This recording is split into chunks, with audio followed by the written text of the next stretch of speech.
Hello guys! So ngayong araw na to guys, lalabas tayo kasi napakaganda ng panahon. So ayan. Summer na summer dito sa Canada guys. Kapag summer, makita nyo yung ganda ng paligid. Maraming puno. So talagang masarap tingnan. So kaya ayan. So ayan, punta tayo ng tindahan. Bibili tayo ng ating maiinom.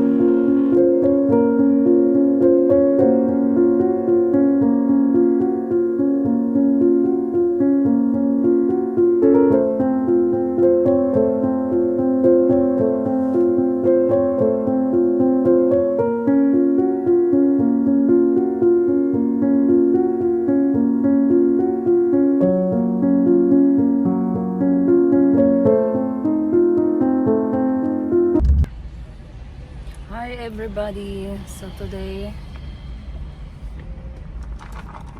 bubble tea tayo ngayon guys. Milk tea with no tapioca.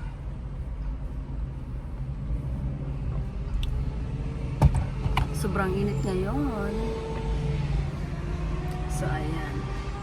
So kung kayo guys nakatira sa Toronto, Ontario, Mississauga, Brampton, available na yung bubble tea cup sa Uber Eats.